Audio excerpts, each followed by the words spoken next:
भारत दुर्दशा नाटक जो कि भारतेंदु हरिश्चंद्र के द्वारा लिखा गया है, इसमें एक और बात सामने आती है कि यह नाटक किस प्रकार का नाटक है, किस शैली में लिखा हुआ नाटक है। नाट्य परंपरा में जो प्रमुख शैली बताई गई है उनमें ये किस शैली का नाटक है, इस तरह की बात की जाती है, ये पूछा जाता है।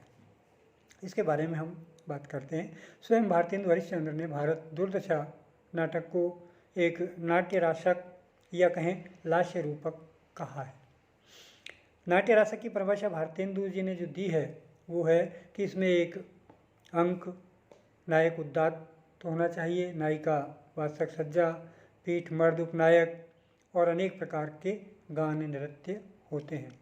तो इस आधार पर भारत दुर्दशा नाटक है, ये एक रूपक नाटक है, लास्य नाटक है, क्योंकि एक अंक में ये 6 दृश्यों में विभक्त होकर के और 6 अंकों में है, ये 6 अंकों में प्रस्तुत होकर के, और इसको 6 दृश्य कहें या 6 अंक कहें।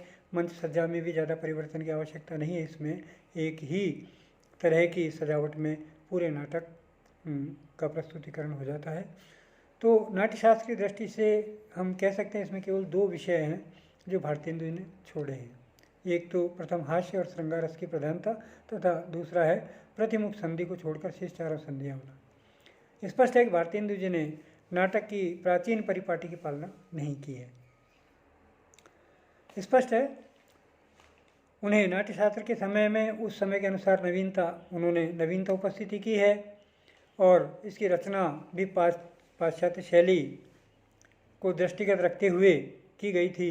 इस नाटक की रचना में 6 अंक हैं और अंक के विषय में भारतेंदु जी कहते हैं कि नाटक के एक विभाग को अंक कहते हैं। अंक में वर्णित नायक, नायिका, पात्र, उनका चरित्र, आचार व्यवहार आदि जो दिखलाया जाता है वो अनावश्यक कार्य का उल्लेख नहीं रहता है। जो उनका वर्णन है, अंक में जो वर्णन है वो अनावश्यक कार्य के लिए नहीं है।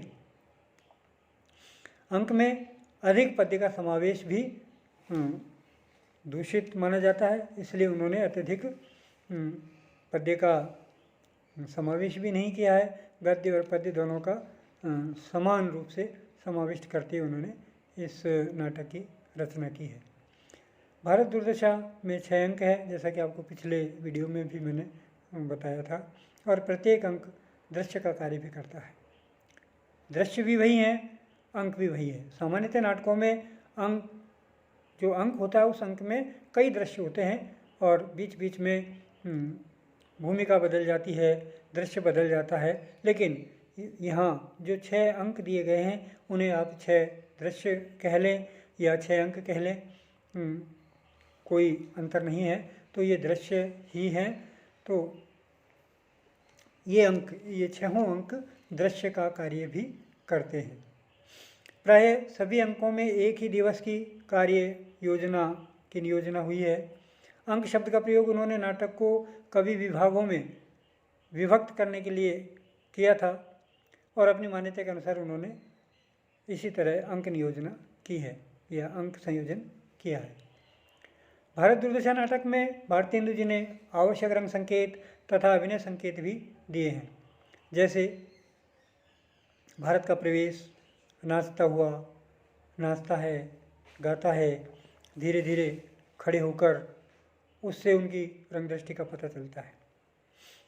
तो जिस तरह से नाचना, नाचते हुए आना, गाना, खड़े होना, तो इनसे उनकी अंक दृष्टि या रंग दृष्टि का पता चलता है कि किस तरह से नाटकों में उन्होंने पात्रों का और भाषा का, भावों का संयोजन किया है। भारतेंदु जी ने प्राय हर नाटक में मंगलाचरण का भी विधान किया है। उनके प्रत्येक नाटक में सब मंगलाचरण से शुरू होते हैं। पारसी जो शैली है उसमें पहले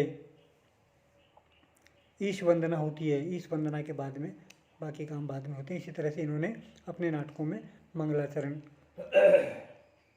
के माध्यम से नाटकों को नाटकों का सृजन किया है।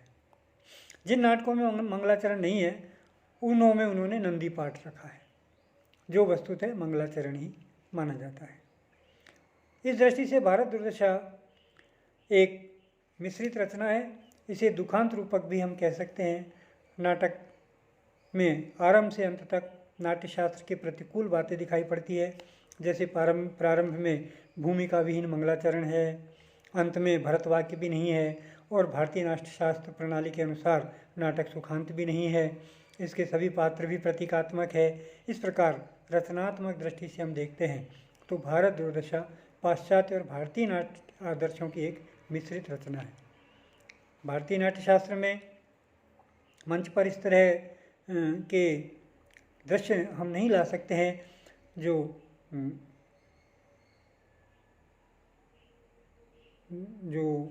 जिन्हें हम कहते हैं कि वे वैध नहीं है, अवैध हैं, जैसे आत्महत्या करना, किसी की हत्या करना, तो इस तरह के। तो भारतीय नाट्यशास्त्र का अंत भी, भारतीय नाट्यशास्त्र में नाटकों का अंत भी सुखांत होता है। चाहे कितनी ही समस्या आई हो, अंत में वो सुखांत रूप में समाप्त होते हैं। लेकिन यह भारतेंदु के नाटक है, वो ये भारत दुर्दशा दुखांत, जो पाश्चात्य शैली में देखा जाता है, दुखांत नाटक का समापन हुआ है।